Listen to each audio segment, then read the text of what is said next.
Hai Diari, apa kabarmu hari ini? Bercerita padamu menjadi momen yang makin lama makin langka. Bukan karena aku tak rindu, tapi perbendaharaan kataku seakan terkurung dalam lingkaran kuantitas yang membuatku sulit untuk menulis sesuatu dengan otak kanan. Persoalan nilai dari setiap urusan memaksaku untuk berhitung dengan skala prioritas. Bicara soal nilai, beberapa hari ini, wacana tentang nilai dan menilai menjadi salah satu hal yang cukup menarik untuk kuceritakan padamu. Banyak perdebatan yang kusaksikan terjadi karena sudut pandang dalam melihat nilai berbeda. Satu pihak melihat nilai hanya sebagai benda numerik, sementara pihak satunya memandang nilai sebagai sesuatu yang kualitatif. Tentu saja, perdebatan itu hanya akan menjadi perdebatan panjang yang tidak ada ujungnya, kecuali keduanya dipadukan. Numerik disandingkan dengan deskripsinya, ya itu tentu menjadi solusi terbaik. Namun persoalannya, apakah semua pihak mau untuk duduk bersama mempertemukan kedua sudut pandang itu? Entahlah, selalu ada alasan yang bisa membenarkan setiap pilihan. Aku jadi teringat salah satu perdebatan yang kudengar sendiri ketika salah seorang pelajar menceritakan tentang bagaimana dia merasa perlu berjuang untuk mencari penjelasan soal nilai atau angka yang diperolehnya dalam sebuah kelas yang dia ikuti. Dia merasa berhak untuk mendapat nilai yang lebih tinggi dari apa yang tertera di atas kertas. Lalu ku coba mempertemukan keluhan pelajar tersebut dengan pengajarnya, dan ujung-ujungnya akarnya adalah perbedaan sudut pandang.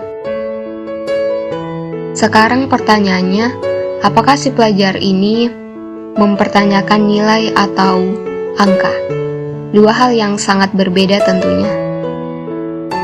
Jika yang diperjuangkan itu adalah nilai, seharusnya hasilnya bukan tertulis di atas kertas, melainkan teraplikasi dalam diri setiap orang.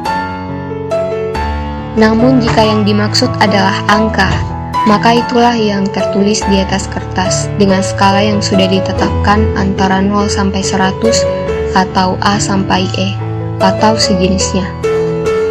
Nilai didapatkan setelah melewati sebuah proses yang berupa kesadaran, pemahaman, perubahan sikap dan perilaku atau hal-hal abstrak dan subjektif lain yang pastinya akan berbeda hasilnya antara satu orang dengan orang lainnya dan hanya bisa diukur oleh orang itu, bukan oleh orang lain.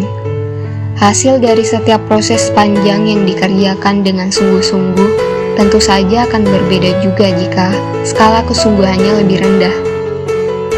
Selanjutnya, jika yang dimaksud adalah angka, maka kita berbicara tentang sesuatu yang sifatnya objektif, di mana setiap orang bisa melihat hal yang sama dari sudut pandang manapun, karena itu adalah sesuatu yang bisa diukur dengan indikator dan alat ukur tertentu. So, singkatnya, kedua kata itu menurutku harus dibedakan penggunaannya.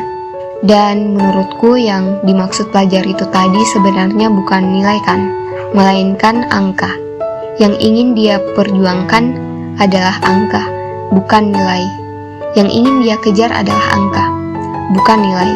Sesuatu yang hanya berakhir di atas kertas, sebuah benda yang akan dia gunakan untuk membanding dirinya agar terlihat pintar di mata orang lain, karena menurutku, orang yang telah menginternalisasi nilai dari proses yang telah dilaluinya, tidak akan lagi mempertanyakan angka yang tertera di atas kertas. Dia akan menyadari sendiri asal-muasal angka yang diperolehnya tanpa perlu berkonfrontasi dengan pihak-pihak lain. Self-relation, self-awareness, self-control, self-value. Kurang seperti itu sih menurutku. Jadi, sebaiknya penggunaan kedua kata itu sebaiknya dikembalikan pada posisi yang seharusnya. Well, terima kasih sudah mendengarkan curhatku hari ini. Diari, mari melanjutkan untuk merenungi Apakah nilai diri kita sudah bertambah sejauh ini?